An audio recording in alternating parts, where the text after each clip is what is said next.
आप सबको जोहार और नमस्कार। मैं हूं आदित्य और आप देख रहे हैं न्यूज़ झारखंड की। यहां मिलती है झारखंड की ताज़ा खबरें और गहरे विश्लेषण। हम लाते हैं वो खबरें जो है महत्वपूर्ण, वो मुद्दे जो है चर्चा के काबिल।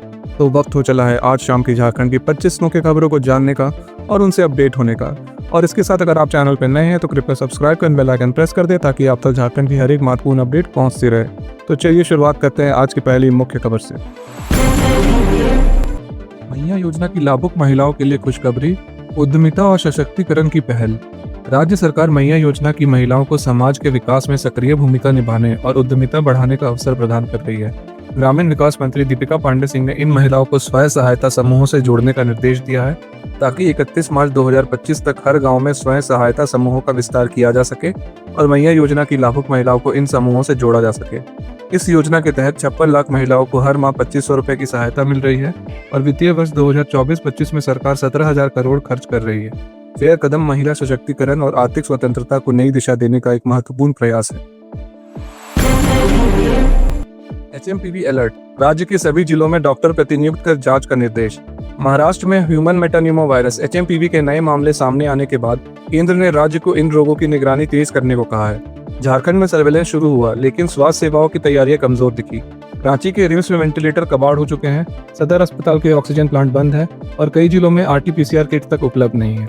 घाटशिला, चतरा और रामगढ़ में मरीजों को रेफर करने और मास्क पहनने की सलाह तक सीमित उपाय किए गए हैं। धनबाद में RT-PCR लैब का रजिस्ट्रेशन रद्द हो चुका है। हालांकि जमशेदपुर में ऑक्सीजन प्लांट और जांच व्यवस्था बेहतर है। स्वास्थ्य विभाग ने निर्देश दिया है कि जिन मरीजों का ऑक्सीजन स्तर 80 से कम हो उन्हें HMPV संदिग्ध मानते हुए सैंपल जांच के लिए भेजा जाए। मंत्रियों के चेंबर और विधायकों के लिए आवास आवंटन की प्रक्रिया तेज। हेमंत सरकार के गठन को 1 महीना से अधिक हो चुका है लेकिन मंत्रियों को अभी तक चेंबर और विधायकों को आवास आवंटित नहीं हो सका है। चेंबर आवंटन में मंत्री अपनी पसंद के कमरे की मांग कर रहे हैं जिससे प्रक्रिया में देरी हो रही है। वहीं सभी 11 मंत्रियों के बंगले बनकर तैयार हैं और 16 जनवरी के बाद गृह प्रवेश की संभावना है। भवन निर्माण विभाग का कहना है कि चेंबर और आवास आवंटन की प्रक्रिया जल्दी पूरी हो जाएगी। सरकार की अंतिम सहमति का इंतजार है। रामगढ़ में स्कूल वैन और ट्रक की टक्कर, 3 बच्चों समेत 4 की मौत। मुख्यमंत्री ने जताया शोक। रामगढ़ की गोला में आज सुबह एक भयंकर सड़क हादसा हुआ जिसमें स्कूल वैन और आलू लदा ट्रक आपस में टकरा गए। इस दुर्घटना में वैन चालक सरफराज अंसारी और 3 बच्चों की मौत हो गई। मुख्यमंत्री हेमंत सोरेन ने इस घटना पर शोक व्यक्त किया और दिवंगतों की आत्मा की शांति के लिए प्रार्थना की। उन्होंने घायलों को बेहतर चिकित्सा सुविधा मुहैया कराने का आश्वासन दिया। यह हादसा गोला क्षेत्र में हुआ जहां ट्रक और ऑटो दोनों एक ही दिशा से आ रहे थे और ट्रक ने ऑटो को पीछे से टक्कर मार दी जिसके बाद ट्रक अनियंत्रित होकर ऑटो पर पलट गया। मुख्य सचिव का निर्देश, इंफ्रास्ट्रक्चर परियोजनाओं में बाधा बर्दाश्त नहीं। मुख्य सचिव अलका तिवारी ने राज्य में चल रहे सड़कों और बड़े इंफ्रास्ट्रक्चर प्रोजेक्ट्स में आ रही बाधाओं को लेकर अधिकारियों को सख्त निर्देश दिए हैं। उन्होंने मुआवजा, भूमि अधिग्रहण और फॉरेस्ट क्लियरेंस जैसे कारणों में परियोजनाओं में हो रही देरी पर कड़ी कार्रवाई करने को कहा। 10HAI की 38,483 करोड़ की योजनाओं और रेलवे ओवरब्रिज के काम में तेजी लाने का आदेश देते हुए उन्होंने DC को समस्याओं का समाधान जिला स्तर पर ही करने का हिदायत दिया। समय सीमा के भीतर सभी रुकावट दूर करने पर जोर दिया गया, अन्यथा जिम्मेदारी तय की जाएगी। रांची में होगा भरत और दीपक का पोस्टमार्टम, हत्या में अंदरूनी साजिश का शक। रामगढ़ के गर्दा गांव में हुए दोहरे हत्याकांड में नई जानकारियां सामने आई है। पुलिस के अनुसार अपराधी भरत पांडे और दीपक साव की हत्या के लिए लंबे समय से योजना बन रहे थे। शवों पर गोलियां हड्डी में फंसी पाई गई जिसके चलते पोस्टमार्टम के लिए रांची रिम्स भेजा गया। हत्या की साजिश हजारीबाग जेल में बंद विकास तिवारी ने रची थी। माना जा रहा है कि भरत का ड्राइवर संयोग सिंह ने दोनों की मौजूदगी की सूचना लीक की क्योंकि अपराधियों के पास घर की चाबी थी और उन्हें कमरे की जानकारी भी थी। पुलिस ने संयोग को हिरासत में लेकर पूछताछ शुरू की है और फोन रिकॉर्ड्स खंगाले जा रहे हैं। घटनास्थल से 25 खोखे बरामद हुए हैं। मामले की जांच के लिए SP रीश्मा रमसेन ने SIT का गठन किया। गुमला विधायक भूषण तिर्की के मामले में अगली सुनवाई 27 जनवरी को। गुमला विधायक भूषण तिर्की और 6 अन्य के खिलाफ मारपीट और सरकारी काम में बाधा डालने के मामले में मंगलवार को MP MLA के विशेष दंडाधिकारी सार्थक शर्मा की अदालत में सुनवाई हुई। अभियोजन पक्ष ने समय की मांग की जिसके बाद अदालत ने अगली सुनवाई की तारीख 27 जनवरी तय की। यह मामला 2016 में गुमला थाना में दर्ज कांड संख्या 421/2016 से जुड़ा है। अदालत ने संकेत दिए हैं कि जल्द ही आरोपों का गठन किया जाएगा। डॉक्टर श्यामा प्रसाद मुखर्जी विश्वविद्यालय में आदिवासी छात्र संघ की नई कमेटी गठित। डॉक्टर श्यामा प्रसाद मुखर्जी विश्वविद्यालय में मंगलवार को अर्जुन बसेरा, अमनदीप मुंडा और आरव भोक्ता के नेतृत्व में आदिवासी छात्र संघ की पुरानी कमेटी को भंग कर नई कमेटी का गठन किया गया। नई कमेटी में दीपिका कश्यप को अध्यक्ष, बादल भोक्ता को कार्यकारी अध्यक्ष, सोनम लकड़ा शिल्पी, तुषार कश्यप और रंजन महतो को उपाध्यक्ष तथा अखिलेश पाहन को सचिव बनाया गया। बुंडू टोल पर गाड़ियों से अतिरिक्त पैसों की डिमांड, ड्राइवरों ने किया विरोध। बुधवार की रात बुंडू टोल पर 5 डिफेंस गाड़ियों के ड्राइवर से 3540 रुपए की अतिरिक्त डिमांड की गई जब वे रांची की ओर जा रहे थे। ड्राइवरों ने बताया कि टोल कर्मियों ने 1540 रुपए का रसीद देने के बावजूद 2540 रुपए अतिरिक्त मांगे। इसके बाद जब ड्राइवरों ने विरोध किया तो उन्हें टोल मैनेजर से संपर्क करने के लिए कहा गया। मैनेजर ने 1000 रुपए और देने की बात की, जिससे ड्राइवरों ने 1540 रुपए का चालान लेकर जाने का निर्णय लिया। इस मामले की जानकारी मिलने पर आजसू नेता राजकिशोर कुशवाहा ने NHAI के प्रोजेक्ट डायरेक्टर एकता कुमारी को सूचित किया और इसके बाद ड्राइवर को सही चालान देकर जाने की अनुमति दी गई। हालांकि टोल मैनेजर गोविंद सिंह ने मीडिया से बात करते हुए आरोपों को नकारते हुए कहा कि वह टोल पर नहीं थे और कोई अतिरिक्त राशि की मांग नहीं की गई थी। साइबर अपराधी ने टेलीग्राम पर भेजे मैसेज, ठगे 3,42,000 रुपए। चाटी सिलवे के नितिन कुमार से साइबर अपराधी ने टेलीग्राम पर मैसेज भेजकर घर बैठे पैसे कमाने का लालच दिया और 3,42,000 रुपए ठग लिए। नितिन ने साइबर क्राइम थाने में प्राथमिकी दर्ज कराई है, जिसमें बताया कि 11 दिसंबर को मृणालिनी नाम की लड़की ने टेलीग्राम पर मैसेज भेजकर उसे यह ऑफर दिया। नितिन के अनुसार साइबर अपराधी ने उसके विश्वास का फायदा उठाते हुए उसे पैसे ट्रांसफर करने के लिए मजबूर किया। रांची में 13 जनवरी को होगा नमो पतंग उत्सव, सांस्कृतिक कार्यक्रम और महाभोग वितरण। श्री कृष्ण जन्मोत्सव समिति रांची द्वारा 13 जनवरी को OTC ग्राउंड में नमो पतंग उत्सव का आयोजन किया जाएगा। यह आयोजन मकर संक्रांति और लोहड़ी के अवसर पर हिंदू धर्म और भारतीय संस्कृति का उत्सव मनाने के लिए किया जा रहा है। कार्यक्रम की शुरुआत रंगारंग सांस्कृतिक कार्यक्रम से होगी, जिसमें पतंग वितरण किया जाएगा। इसके अलावा समिति द्वारा जरूरतमंदों के बीच कंबल और खिचड़ी का महाभोग वितरण किया जाएगा। इस आयोजन के संरक्षक सांसद और रक्षा मंत्री संजय सेठ हैं। पलामू जिले में पिंक सिटी बस की फिर से शुरुआत, महिलाओं की सुरक्षा और सुविधा के लिए। पलामू जिले में महिलाओं की सुरक्षा और सुविधा के लिए अप्रैल 2023 में शुरू की गई पिंक सिटी बस को कुछ महीने बाद बंद कर दिया गया था, लेकिन अब चारों बसों को फिर से सक्रिय कर दिया गया है। ये बसें मेदिनीनगर नगर निगम क्षेत्र के विभिन्न हिस्सों में चलेंगी और महिलाओं को स्कूल, कॉलेज और कामकाजी स्थलों तक सुरक्षित यात्रा की सुविधा प्रदान करेगी। बसों में SOS सिस्टम, CCTV और आपातकालीन स्थिति के लिए फर्स्ट एड बॉक्स की व्यवस्था की गई है। इन बसों का किराया केवल 10 रुपए है, जिससे महिलाएं 15 से 20 किलोमीटर तक का सफर कर सकती हैं। नगर आयुक्त मोहम्मद जावेद हुसैन ने बताया कि इन बसों का संचालन भीड़ भाड़ वाले क्षेत्रों में किया जाएगा और महिलाओं के लिए सीट आरक्षित रहेगी। जामताड़ा में ट्रैक्टर पलटने से 2 की मौत, 2 घायल। जामताड़ा जिले में बुधवार को एक दर्दनाक हादसा हुआ, जिसमें ट्रैक्टर पलटने से एक महिला और एक पुरुष की मौत हो गई, जबकि 2 अन्य घायल हो गए। घटना महिजाम थाना क्षेत्र के शहरडाल चंद्रडीपा रोड पर कोलपाड़ा के पास घटी। सूचना के अनुसार ट्रैक्टर का चालक वाहन पर नियंत्रण खो बैठा, जिससे ट्रैक्टर असंतुलित होकर खेत में निर्माणाधीन मकान में जाकर पलट गया। इस हादसे में ट्रैक्टर चालक और एक महिला मजदूर की दबकर मौत हो गई, जबकि 2 अन्य लोग घायल हुए हैं। दोनों मृतक चंद्रडीपा जिलीमा पाड़ा के निवासी थे। हादसे के समय ट्रैक्टर खाली था। घटना के बाद पुलिस ने मौके पर पहुंचकर स्थानीय लोगों की मदद से घायल को जामताड़ा सदर अस्पताल पहुंचाया और शव का पंचनामा कर पोस्टमार्टम के लिए भेज दिया। रांची में पहली बार दिखा दुर्लभ पक्षी बैकल टील। रांची में पहली बार धुरवा डैम में दुर्लभ पक्षी बैकल टील देखा गया। पक्षी प्रेमी सुनील कुमार ने इस खास पक्षी को कैप्चर किया और इसकी जानकारी साझा की। ई-बर्ड डेटाबेस के अनुसार यह पक्षी इस सीजन में भारत में पहली बार दर्ज हुआ है। बैकल टील एक दुर्लभ पक्षी है जो साइबेरिया स्थित दुनिया के सबसे गहरे बैकल झील में रहता है। शीतकाल में यह पक्षी भारत, चीन और जापान तक आता है। भारत में अब तक यह पक्षी केवल 158 बार ही देखा गया है। राज्य में 2023 में यह पक्षी पहली बार उधवा बर्ड सेंचुरी में दिखा था।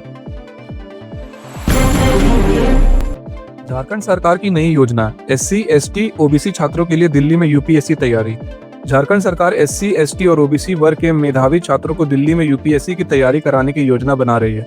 इस योजना में छात्रों के रहने और पढ़ाई की पूरी व्यवस्था राज्य सरकार करेगी और यह प्रशिक्षण दिल्ली के प्रतिष्ठित कोचिंग संस्थानों से मिलेगा। छात्रों का चयन टेस्ट और शैक्षिक योग्यता के आधार पर किया जाएगा। इस प्रक्रिया को मार्च तक पूरा करने की उम्मीद है। इसके साथ ही मेडिकल और इंजीनियरिंग की तैयारी के लिए भी कोचिंग शुरू करने की योजना है। झारखंड में ASI ने छुट्टी न मिलने पर SP के खिलाफ कोर्ट जाने की दी धमकी। झारखंड के सरायकेला खरसावां जिले से एक चौंकाने वाला मामला सामने आया है। जहां एक एएसआई शुभंकर कुमार ने एसपी को पत्र लिखकर 3 दिन की छुट्टी मांगी है ताकि वह डीजीपी, डीआईजी और एसपी के खिलाफ कोर्ट में केस दायर कर सके। एएसआई शुभंकर ने अधिकारियों पर शोषण और मनमानी का आरोप लगाया है। उनका कहना है कि उन्हें जरूरी काम के लिए छुट्टी की आवश्यकता थी, लेकिन उनकी छुट्टी मंजूर नहीं की गई। शुभंकर ने बताया कि उन्हें साल 2024 में आकस्मिक और क्षतिपूर्ति अवकाश का एक भी दिन नहीं मिला, जिसके कारण वह मानसिक तनाव का शिकार हो गए हैं। उन्होंने कहा कि यह मामला सिर्फ उनका नहीं बल्कि पूरे पुलिस विभाग का है, जहां कर्मचारियों को छुट्टी के लिए संघर्ष करना पड़ता है। इस पर एसडीपीओ समीर कुमार सेवैया ने कहा कि मामला उनके संज्ञान में आया है और इसकी विस्तृत जांच की जाएगी। धनबाद में मैया सम्मान योजना की राशि न मिलने पर महिलाओं का अंचल कार्यालय घेराव, सड़क जाम। 6 जनवरी को मैया सम्मान योजना के तहत राज्य की 56 लाख महिलाओं के खाते में 1415 करोड़ रुपए ट्रांसफर किए गए थे। हालांकि कई महिलाओं को मैया सम्मान योजना की राशि नहीं मिली, जिससे सैकड़ों महिलाएं धनबाद अंचल कार्यालय का घेराव करने पहुंच गईं।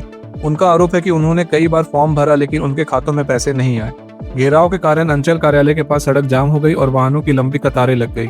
महिलाओं का कहना था कि पिछले 4 दिनों से सीओ कार्यालय में नहीं आए हैं और फॉर्म की स्थिति जानने वाले कर्मचारी भी कार्यालय से गायब है। उन्होंने चेतावनी दी कि यदि उनकी समस्याओं का समाधान नहीं किया गया तो वे आंदोलन करेंगी।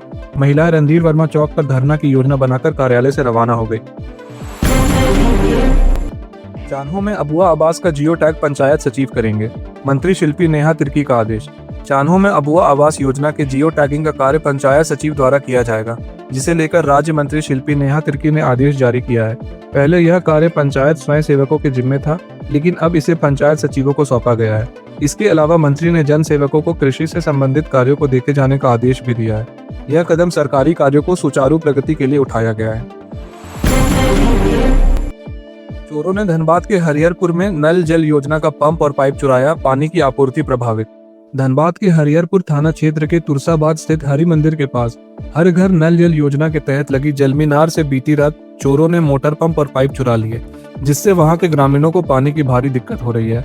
जलमीनार से रोजमर्रा का काम आसानी से हो रहा था, लेकिन जब तक पंप और पाइप की मरम्मत नहीं होती तब तक पानी की आपूर्ति मुश्किल हो गई है। मुखिया प्रतिनिधि अमृत रजक ने सूचना दी कि चोरों ने सबमर्सिबल पंप को निकाल लिया और पाइप को भी काट कर ले गए हैं, जबकि एजेंसी का कहना है कि सिर्फ मेंटेनेंस की जिम्मेवारी कंपनी की है।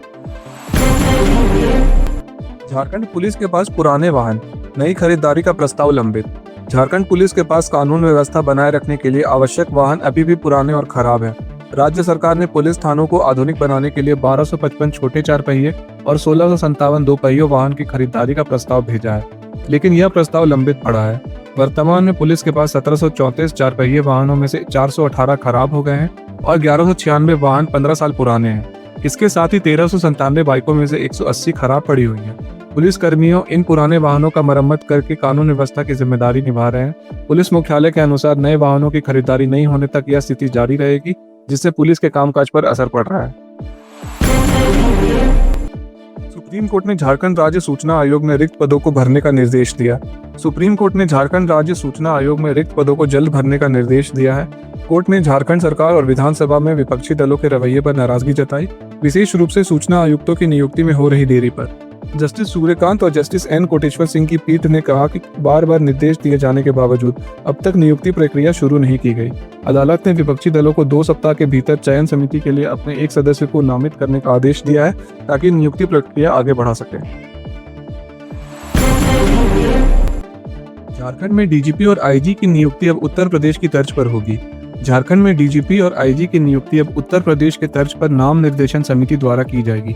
मुख्यमंत्री हेमंत सोरेन के नेतृत्व में 7 जनवरी को हुई कैबिनेट बैठक में डीजीपी के चयन और नियुक्ति नियमावली सहित 9 प्रस्तावों पर मुहर लगाई गई।